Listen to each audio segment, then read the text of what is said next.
Hello, welcome to yet another YouTube lecture, this one again from period 8. We're going to be dealing with civil rights here, starting in the 1950s. So let's get started here.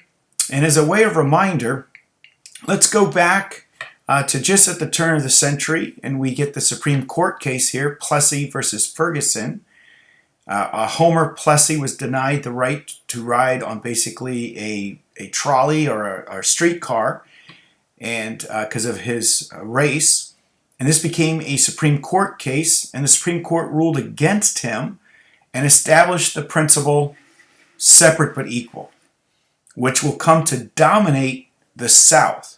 This idea of segregation, Jim Crow laws is what we also refer to this as, and it will permeate in every aspect of the Southern way of life.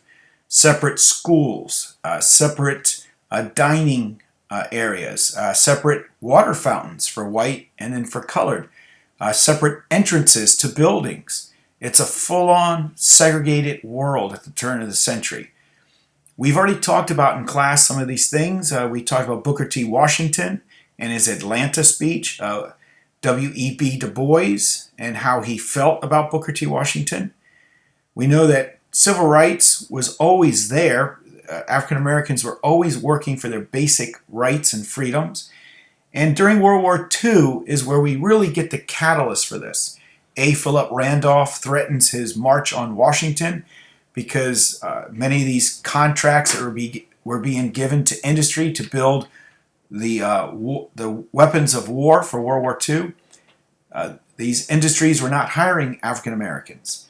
And when a threat of a march, FDR passes an executive order, and he creates the Fair Employment Practice Commission.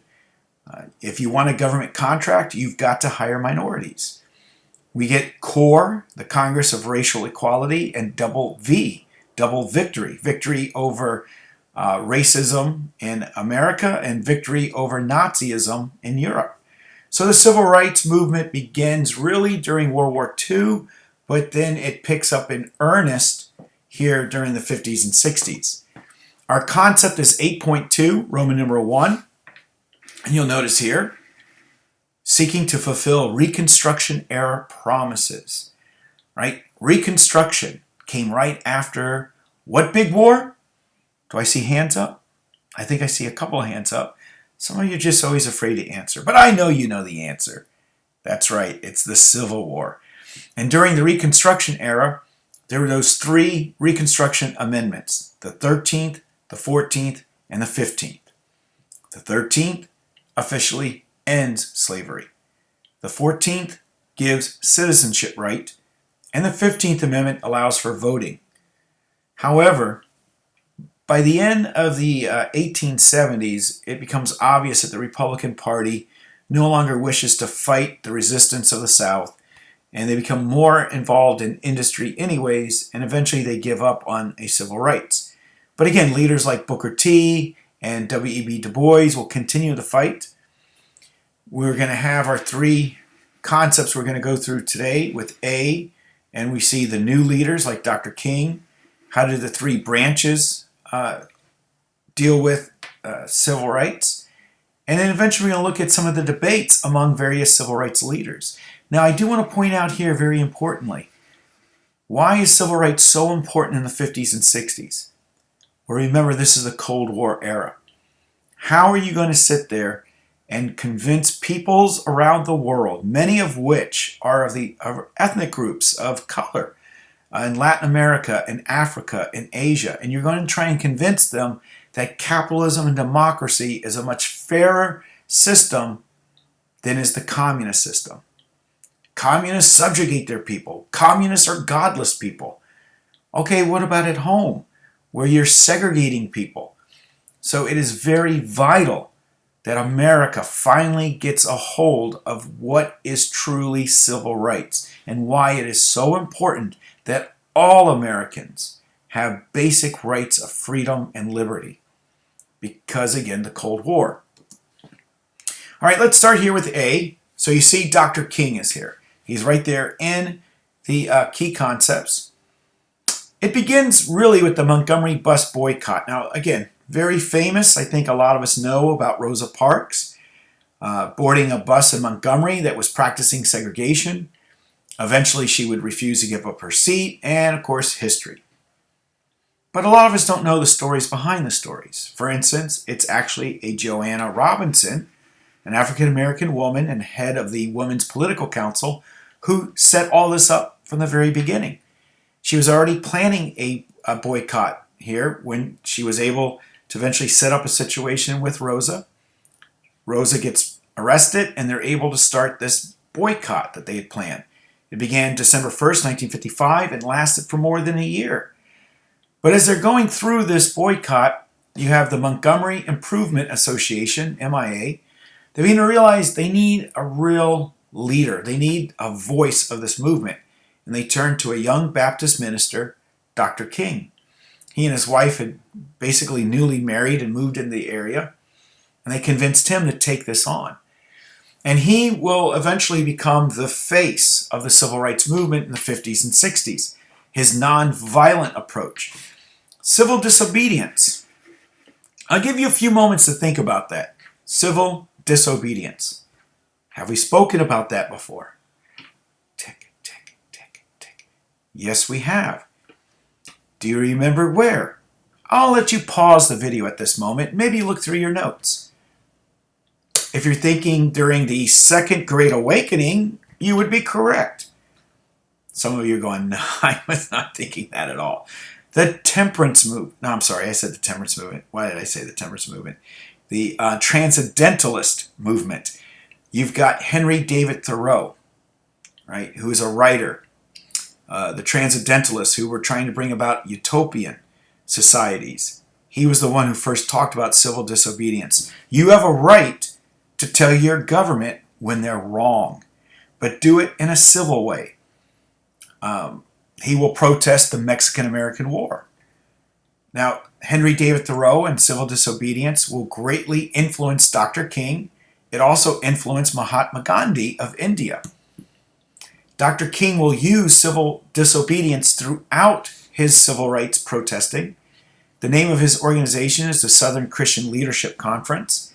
They'll practice things like sit-ins, right? Nonviolent approaches, going to various lunch counters and other areas that won't serve African Americans and do these sit-ins. You've got, again, other civil rights movements like CORE, the Congress of Racial Equality, as we mentioned earlier. It will continue on after World War II into the 50s and 60s. There's this new one that gets started, SNCC, Students for a Nonviolent Coordinating Committee. We'll talk about that one later on as well. Another very important civil rights movement. And so you know, is the Montgomery bus boycott a success? Yes, eventually this bus company will give in. If you challenge individuals with the dollar, they'll listen. If you practice many of these civil disobedience, people eventually will give in. Although, I cannot tell you it's 100%. As we'll talk about, there will be those who debate this as well. Well, let's look at the three branches of government: your legislative, your executive, and your judicial. It is Truman, President Truman, who is the first president to really get involved with civil rights. In 1947, in his first term, well, remember, he took over for FDR as he died, when he died.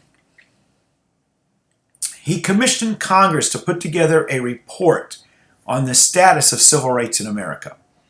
And the name of the report in 1947 was called To Secure These Rights. And basically, Congress acknowledged that civil rights really not very good in America. So here he goes into an election year, 1948, and he decides he's got to step up. Remember, he's the buck stops here kind of a guy. He's the president. He represents all of Americans, not just his political party. So he issues two executive orders, 9980 and 9981. He's going to end segregation in federal jobs. Up until now, federal jobs had been segregated. If you remember, Theodore Roosevelt was the first president to allow African Americans to get federal jobs. And then Woodrow Wilson, a Democrat, stopped that process. And then eventually, some federal jobs will be open to African Americans, but they're segregated. Well, he'll stop that. And he'll start to allow more openness for African Americans to have jobs within the federal government. And then the big one is 9981. This one dealt with the military. Up until now, black troops and white troops fought as separate troops. Well, that's going to end. It slowly begins with the Korean War, but the United States military becomes fully integrated during the Vietnam War. And of course, I put Jackie Robinson down here because this is all this history making, the first African American in the modern baseball era to play on an all-white team. Because in the 1800s, during the baseball, when it first started, there actually were African Americans who played then, and then because of Jim Crow, they stopped that. Here we have Dwight Eisenhower. He will appoint Earl Warren as the Chief Justice of the Supreme Court, and a Warren Court will begin, one of the most liberal courts there are. And remember Plessy versus Ferguson, separate but equal. Well, we get this famous Supreme Court case, Brown versus the School Board of Topeka, Kansas. This is historic. The Supreme Court here overturns Plessy versus Ferguson. Make sure you take note of that. The Brown case overturns Plessy when it comes to schools. You can no longer have separate but equal when it comes to public schools. You have to now start integrating them. Now, do you think the United States accepted this case? Oh, okay, let's start integrating our schools. No. In fact, for the next 10 years, from 1954 to 1964, less than 10% of our school system became integrated. And the South brought about what they called massive resistance to this. And all of a sudden, you got private schools popping up everywhere in the South. Because why private schools? Because they're not public schools, so they can't be told by the federal government what they can or cannot do. Because of the Brown case, many school systems began to test this out. And here in a little few moments, I'm going to talk to you about the Little Rock 9 situation that happened while Eisenhower was president. A lot of times people think that it's John F. Kennedy who did a lot for civil rights. He's often noted as a president who was interested in civil rights. Actually, 0 laws were ever passed in regard to civil rights when Kennedy was president. He was really going to maybe focus on it in a second term, but as we know, he won't get a second term. But the Freedom Riders began in 1961 during his presidency. White and black students that were organized by CORE and Students for Nonviolent Coordinating Committee, SNCC for short. They began to organize these bus tours of the South, trying to get African Americans to register to vote. So they went into the Carolinas, they went into Georgia. But when they went into Alabama didn't seem to like this. And as they came through the highways, cars began to follow these buses. These were Greyhound buses, and somebody threw a Molotov cocktail at one of them. Right? You take a bottle, you put a little gasoline in it, take a rag, let it on fire, and they threw it at one of the buses, and the bus caught fire. Thankfully, nobody was killed by that, but those students, white and black, had to walk to the nearest town where they won't be greeted very well by the locals. In fact, there will be some violence will break out. Alabama does not want the Freedom Riders in their state. And eventually, Kennedy is going to have to get involved. It's going to be a slow process for him, but I'm going to show you in a few moments what eventually got Kennedy actually more involved in civil rights. All right, here we go. I want to point out Thurgood Marshall. It's so important to note this. An African-American lawyer. He is the most influential lawyer of the civil rights movement. He is the architect of the Brown case, Brown versus the Board of Education, Topeka. And one of the things that he did when, like, Du Bois was there, Du Bois always wanted to fight in the courts, but do civil rights as a whole, like as an omnibus, as an entire thing. It is Marshall who comes up with the idea, we've got to take one thing at a time. and he will win multiple cases before the Supreme Court when it comes to civil rights. And eventually, here's Marshall as a young man, and Marshall as an older man. He becomes the first African American appointed to the Supreme Court. And that's a historic moment when that happens as well. So Thurgood Marshall is a very important person to take note of. Well, here's the Little Rock 9 case. These children trying to get into a high school in Little Rock, Arkansas. They had planned, there were 9 of them. Now, you might count here, 1, 2, 3, 4, 5, 6, 7, 8, 9, 10. Well, one of them is the youth minister that's in this picture, and I, quite honest, don't know which one it is. But they're all happy. They're going to try and get into school. Most of them, some of them are 9th graders. One of them, I think, is going to be a senior. And guess what? The students of Little Rock, Arkansas don't want it. It's a very bizarre moment. The governor of Arkansas at first said, yes, let's desegregate, let's integrate our schools. But he's up for re-election, and he realizes his constituents of Arkansas don't like it. So he said, okay, all right, we won't integrate. We're going to keep ourselves segregated. And obviously there's going to be some violence here. What happens is the youth minister winds up calling everybody and telling them, you know what, the day we're supposed to come to school, let's not do it. It's going to be a problem. He got a hold of 8 of these individuals. He was unable to get a hold of Elizabeth Eckford. Elizabeth Eckford, her family didn't own a phone. Her and her mom made that white dress for her first day of school. She got off of a bus, began to walk up to the school. She saw the cameras there. She saw police officers there. She saw a very angry crowd and no other black students. She tries to walk away, and they begin to follow her. And all of this is captured on television as these students begin to chase her and mock her and scream at her. And especially Virginia Vesey, who history is strange with these 2 individuals, because she will claim that she feels very bad for what she does and tries to become friends with Elizabeth over the years to apologize. And years later, there will be reconciling between the 2. But again, a falling out will happen later on when Virginia tries to write a book about this. But it just shows you the violence that's taken place. Finally, Eisenhower is going to have to act. He's going to take the National Guard of Arkansas and federalize them, make them part of the United States Army, and send in a division of the Army. And here you see the children finally being able to go in the back door of the school under guard. However, the Army can't go into the school. They can only escort them in and escort them out.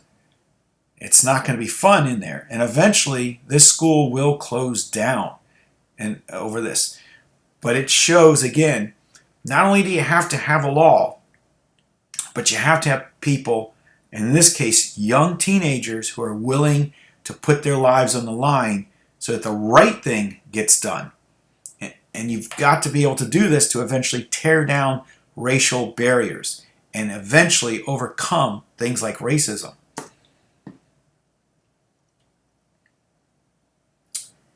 Well, let's get back to Dr. Martin Luther King. Here we are in the 60s. Birmingham is a very segregated city. Again, it's another city in Alabama. And eventually Project C, Project Confrontation. Let's get in there. Let's do all the sit-ins that we can, all the boycotting we can. This was very controversial. There were some black leaders who thought that this was going a little too far because Birmingham had a police chief who was very known to be racist. And they were worried that it would turn into a violent thing. And as you can see here, it does.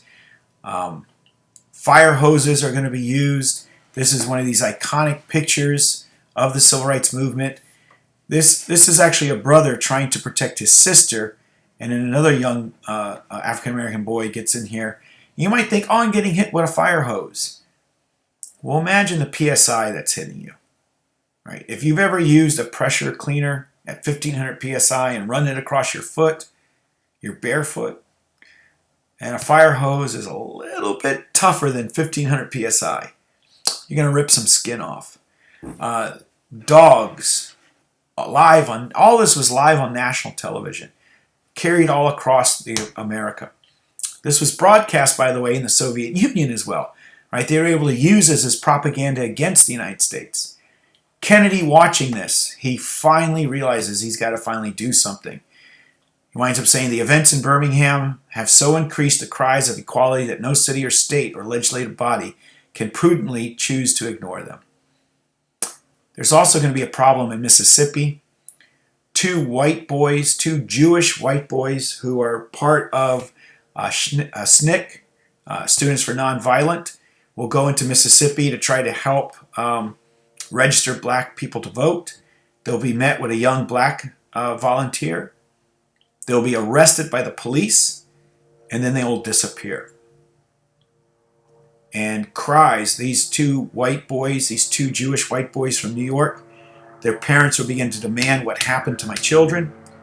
And eventually it's discovered that the three of them were taken by members of the Ku Klux Klan out into the woods and assassinated. Kennedy will send in the FBI, and the entire state of Mississippi will be put on lockdown. Civil rights isn't an easy thing to win. And unfortunately, many people are going to lose their lives because of this. And it gets very, very violent. Here in Montgomery, Dr. King will be arrested. It'll actually be the 13th time he's arrested. And while in a jail in Birmingham, he'll write his famous letter from a Birmingham jail. That's something we're going to go over in class next week. Finally, Lyndon Johnson, President of the United States, after Kennedy's assassination, he will get Congress to finally pass one of the strongest civil rights acts in American history, the Civil Rights Act of 1964. It bans racial discrimination in most private facilities open to the public. It strengthened the federal government's power now to end segregation in public schools. Remember, the Brown case is 1954. Here we are 10 years later, and less than 10% of public schools have been integrated. Now the federal government has full power to go into states and begin to demand that you integrate your schools. And as he's historically signing the legislation, notice Dr. King is in the background. This law also creates the EEOC, the Equal Employment Opportunity Commission. And if you have a job today, you have signed that. You have to sign that by law. You cannot be discriminated against at your place of employment based on your race, your color, your ethnicity, your religion, your language, your place of origin, your gender, your sexual preference. One of the most powerful laws is the Civil Rights Act of 1964. You can't end hatred, but at least the government is finally fully invested in the civil rights movement. Letter C tells us, though, there were debates over this within the civil rights community. There were other leaders who felt nonviolence doesn't work. And we'll talk about Malcolm X specifically in class. He will not see eye to eye on many matters with Dr. King. He's part of a movement known as Nation of Islam. Eventually, he will break away from Nation of Islam and become a pure Muslim. And eventually, he, as Dr. King, will be assassinated during these civil rights movements. We'll talk more about Malcolm X in class. Here is Stokely Carmichael. Stokely Carmichael began in SNCC, Students for Nonviolent Coordinating Committee, but eventually he left it and he started his Black Power movement. It is Stokely Carmichael who began to preach about the Afrocentric. We talked about Pan-Africanism when we talked about Du Bois. He reunites this, and the Afro-American emerges with his movement. And down here we have Huey Newton. He, along with Bobby Seals, are the founding members of the Black Panthers, a leftist organization that began to preach self-defense for the African-American community. A lot of racism with the Oakland Police Department is going to help create the Black Panthers. And they become a more violent, radical Marxist movement during the 60s. Today, they're a very socially active community. Some of them are known as the Gray Panthers because many of them are still there from the 60s. And a very strong community-involved group today are the Black Panthers. Some will say that the civil rights movement, the last moment of violence, comes on March 7th, 1965, what is known as Bloody Sunday, Selma, Alabama. Peacefully marching from Selma to Montgomery to try to register to vote, the Alabama State Police and other local police departments will meet them with great violence. There is a movie about this that came out a couple years ago called Selma. There are white activists in this group as well who are trying to help blacks get the right to vote. And this are the kind of things that play out on television, and just the violence. And eventually Lyndon Johnson will have to send in protection so that these individuals can simply go and register to vote. So that's the coverage here of the civil rights movement as quickly as I could. We'll cover more things in class, but just quickly as a way of trivia, sometimes television can be a huge bringer together. I'm speaking kind of funny, a bringer together of people. Some things can happen on TV or in the movies that can't necessarily happen in real life. And our first interracial kiss, for instance, is going to happen November 22nd, 1968. Although many southern states won't broadcast this episode. Some of you probably already know what it is, and for those of you who don't,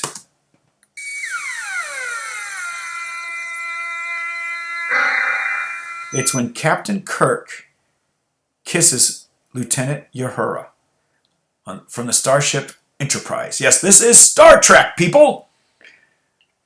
Interesting thing, though, when he kisses her, he does bend her over a little bit so you don't see him fully put his lips to her lips. But again, using science fiction is a way that you can start to break down the racial barriers. And as I did in the last video, here are various terms that you do need to know. I'll just let you pause on that for a second and make sure you know this because, again, there will be a quiz on this. Alrighty, we'll talk to everybody later. Bye-bye.